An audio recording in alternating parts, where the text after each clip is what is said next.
Good evening and welcome to the Writer's Block. I'm your host, John Ronan, and as you know now, because we are in our 25th year on the Writer's Block, I interview poets and other forms of writers about their craft, what they're working on, what they've accomplished in the past, what they might be planning for the future. We have had on poets, novelists, short story writers, translators, all kinds of writers. We even sweep to other definitions of artists. We have had on painters, musicians, sculptors, actors, all sorts of different kinds of artists. It's a pretty broad net. So if you have an idea for an artist who might be right for the Writer's Block, whether it's a writer or not, please watch for our address at the end of the show. We'd love to get your suggestions. I also want to remind you that the Writer's Block and all the other original programming from Cape Ann TV is a result of cable access television. You don't get this wonderful community service with Dish, so don't be tempted to switch. I'm happy to say today we do have a writer. She is a writer and translator, and she will be discussing her most recent translation from Polish. Her name is Danuta Borchardt, and she is a former guest because she's been very, very busy translating some important Polish literature, and she has just announced or published with the Yale University Press Transatlantic by Witold Gombrowicz. Danuta Borchardt is a retired psychiatrist, a native of Poland, who came to the United States via Ireland, where she practiced psychiatry for a while, I believe in Dublin, but has been for many years here in the United States and working as a freelance writer and an award-winning translator. Danuta Borchardt, welcome to the Writer's Block again. Thank you for having me. Thank you for coming down. This book, Transatlantic, is another of Witold Gombrowicz's, and you have translated some of his work before. Yes. Tell us about your interest in him. Well, the interest came up because I was reading his last book, actually, many years ago, in Polish, and the text of the first page just so enthralled me, fascinated me in terms of its language, that I thought it would sound very, very well in English. And I thought I'd translate it, and that's how it started. And what book was that? Cosmos. Cosmos. Cosmos, that was his last book. Yes. Tell us about his background and his dates. He's a little earlier than we are. Oh, yes. He was born in 1904 and died in 1969. As a young man in the early 30s, just before the war, in the 30s, he suddenly started writing a very innovative and progressive literature in terms of style and ideas. And his first book, Ferdydurka, was a great breakthrough. It was considered to be sort of a forerunner of Jean-Paul Sartre's nausea. That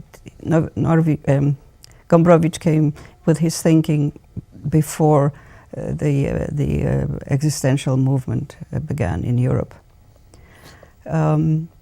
Then he was awarded a passage to Argentina, to Buenos Aires, as a celebrity on the maiden voyage of the ship Chrobry. And when the ship docked in Buenos Aires, a few days later the war broke out. Gombrowicz was in great reputation, what to do, whether to return or not. The ship was called back to Europe. But he decided to stay because he wouldn't be going to Poland, and he didn't want to go to England or Scotland and be an exile there. So he chose to be an exile in Argentina instead. And he stayed there for 23 years. So then from 1939 Till to the mid-50s, yes, he remained in actually Argentina, 60 in years. Buenos Aires. Yes, yes. And this book is set in Buenos Aires. It's set in Buenos Aires. It's not autobiographical. Some of the events are taken from his life, but it's not autobiographical.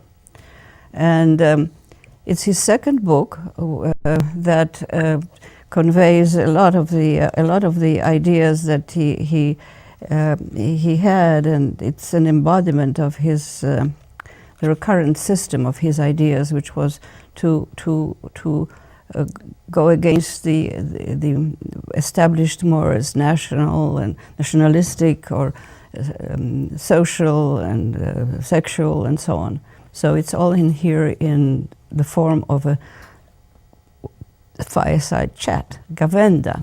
Gavenda. We would spell that Gaweda. But the E has a squiggle underneath, which makes it like into an like in French. Kind of a circumflex What accent it's would be in underneath, yeah, French. right. But it's And pronounce that again, please. Gavenda. Gaweda. Gavenda. Gavenda. Right. And describe that again, that style of writing. Well, it was practiced by the nobility and gentry in Poland in the 1700s as a fireside tale. People would sit around the fire and tell each other stories and tales, and like fireside chats. And he decided to write this book in this kind of informal style, and also in archaic language. The language goes back to the Baroque. So in order to translate this, I had to learn Older English, which I did by rereading Jonathan Swift. Swift, you mentioned Swift. Swift and Stern, and then later Melville, because he goes all through from Baroque through 19th century, even to contemporary language. I have to say, reading Isaac Stern takes real courage and energy. So that was the background to this book. It caused a lot of controversy, especially in the Polish community, because people were in terrible turmoil because of the war, and this was an anti-nationalistic, not anti-Polish, but anti-nationalistic book, because he felt that that was something that we needed to break away from these rigid forms of thinking and behaving. And he was against war. He would not go back. The narrator decides not to go back to war ravaged area because he just is against that kind of thinking. Now, this is not autobiographical, you say, No. although I think there's been some confusion about whether it is or not, because it's first person. Well, he wrote all his books in first person. All his 4 novels are in first person. But it's not autobiographical at all. It goes on to, he fantasizes about all kinds of things. His various visits to the legation to obtain legal status. He has interactions with the main, very prominent, rich homosexual man, and so on. It's not his. It's not his really. I'd seen a couple of commentaries. I was looking for background, Yes. and a couple of them mentioned that it was partially autobiographical. So that's not accurate. But that's not the point of the story. He's not trying to tell us about his life. He's telling us about his ideas in the book. That's the main gist. So just if it's convenient, occasionally he might draw on his own background, Well, it just as he starts might with- draw on the other background. The very, very obvious first draw is on the beginning of the story, where he says he came, how he arrived in Buenos Aires. That's probably the extent of it. So see, I'm fighting you on this issue. That's fine. You're the expert. Before, I want you to read a couple of passages that kind of indicate the tone and the topic. But before that, I wanted to ask you about the how you feel a need to translate a book that might have already been translated. And I'm thinking of an earlier translation of this book, which you mention, and then say, I think essentially it was translated earlier, and then sort of period, I felt it was important to do another one.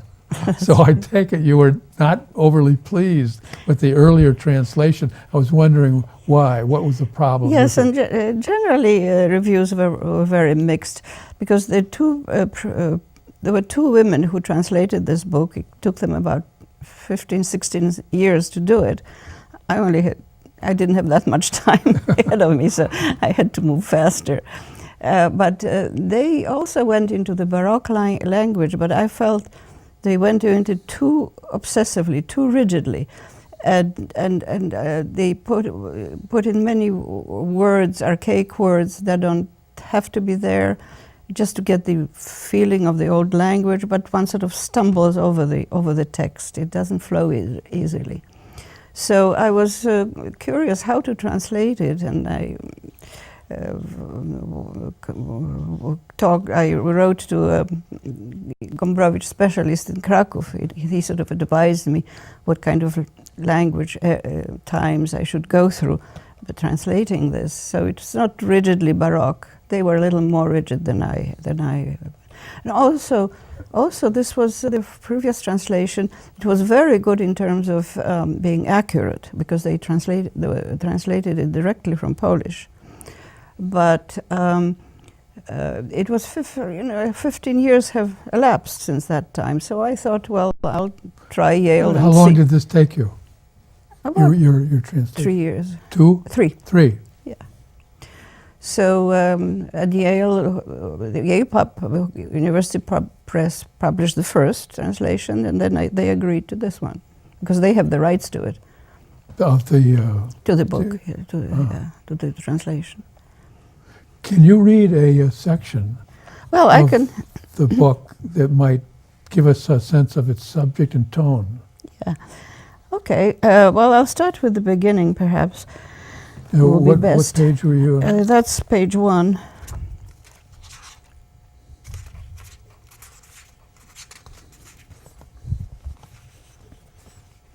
Okay.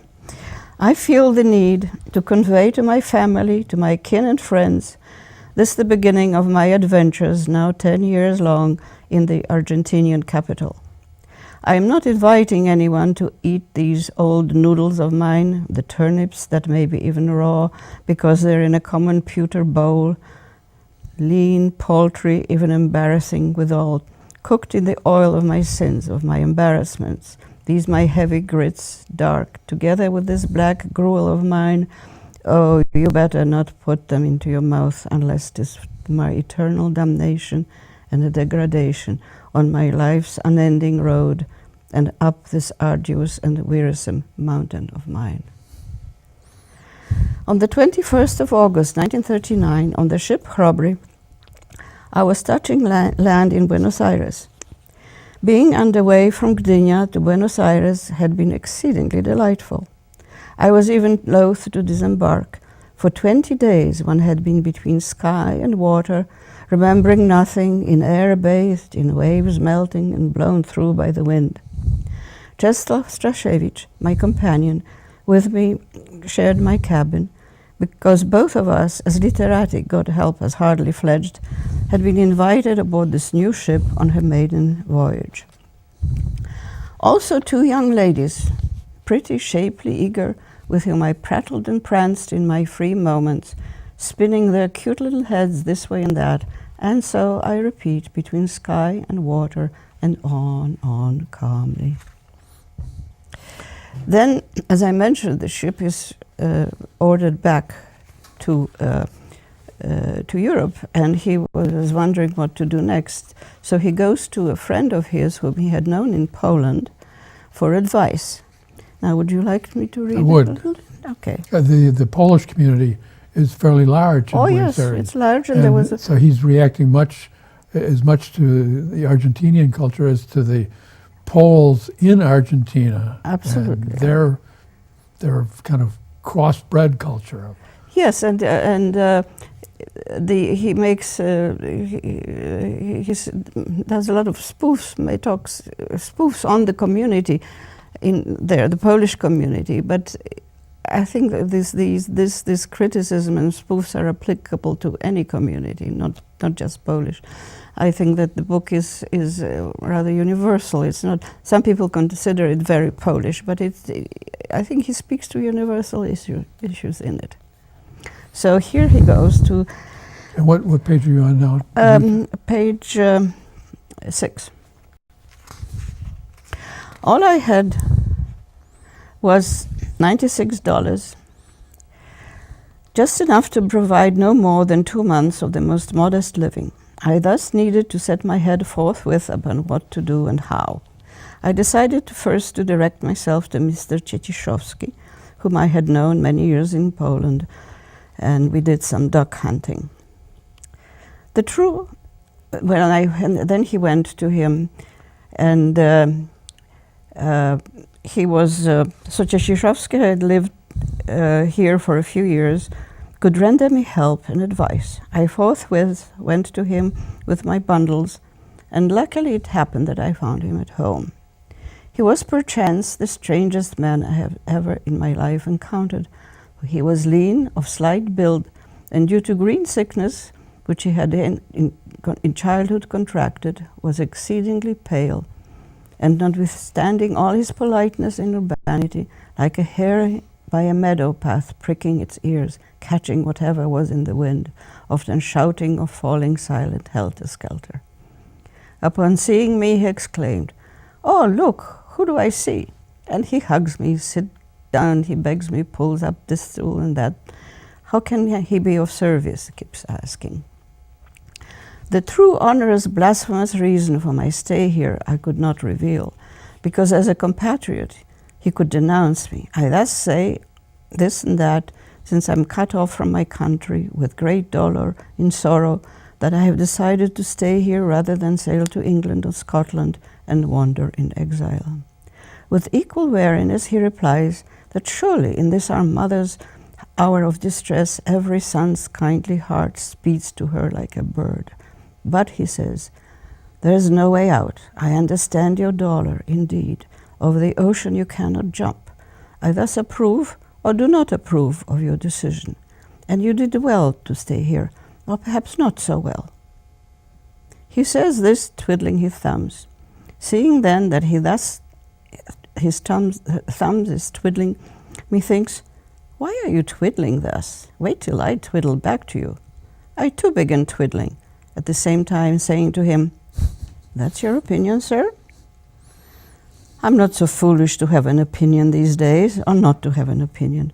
But since you've stayed here, get thee to the legation forthwith, or don't get thee there, and present yourself there, or not present. Because if you present yourself or not present, you run the risk of causing yourself a major aggravation, or not run such a risk. Do you reckon, sir? I reckon or not reckon. Do what you think. Now he's twiddling his thumbs. Or not think. And he's twiddling his thumbs, because 'tis your lookout. Again he's twiddling his thumbs. Whether some ill should befall you, or should not befall thee. And again he's twiddling. A very nice tone here. I want to mention, you talked about the style, and capturing some antique language, reading Swift and Stern, and point out that you capitalize in the early kind of the 18th or 17th century style, important words are capitalized at will, not according to any grammatical standard. Yes. So he was exceedingly pale, and pale is capitalized. Right. And some of the vocabulary, like withal, or is used.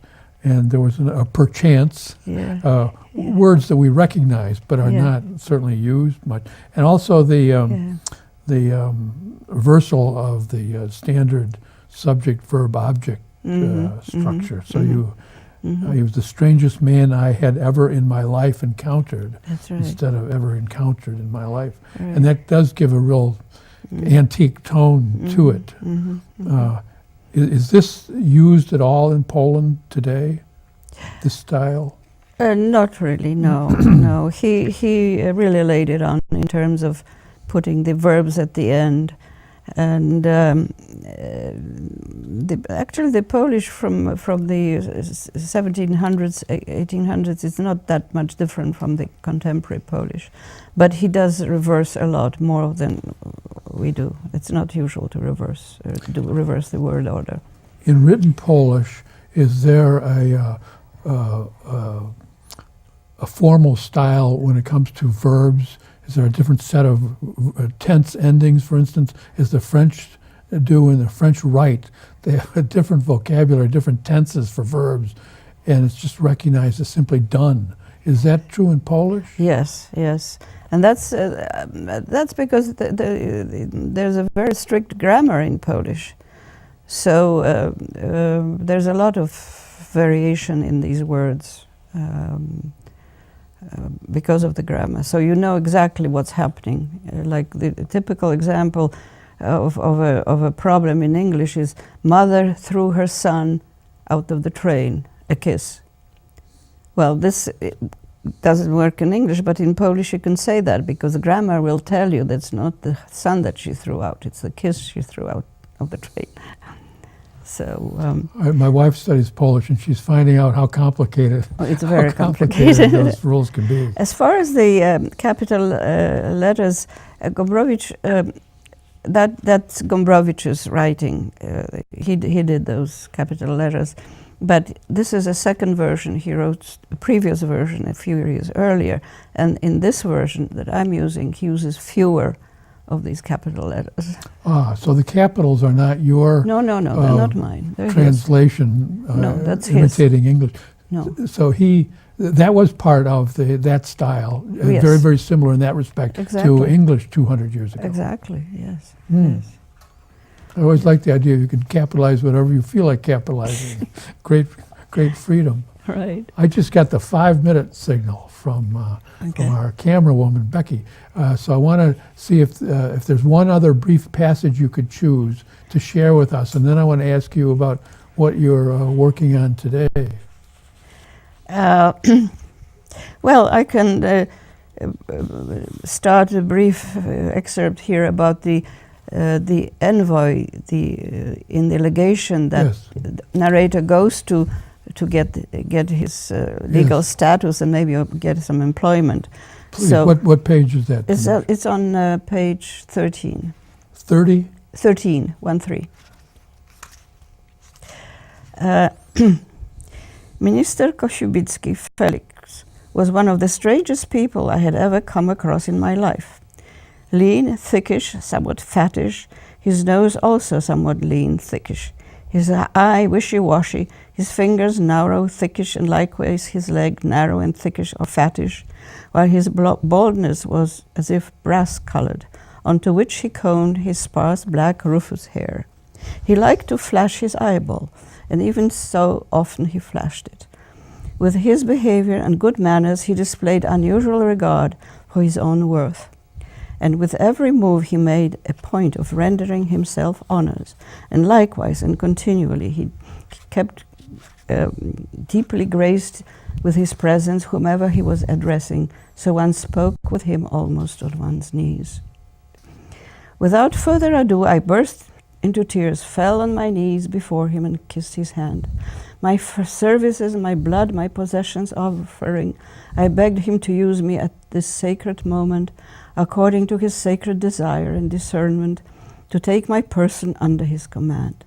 Most graciously honoring me as well as himself by his sacred listening, he blessed me and flashed his eyeball, and then he said, "More than 50 pesos," he took out his purse, "I cannot give you. I can't give you because I don't have it. But if you like to go to Rio de Janeiro and pester the legation there, then certainly I'll give you travel money and even add a little more just so you stop pestering me, because I want no literati here. They just milk you and crab at you. Go then to Rio de Janeiro, I counsel you." well. Thank you.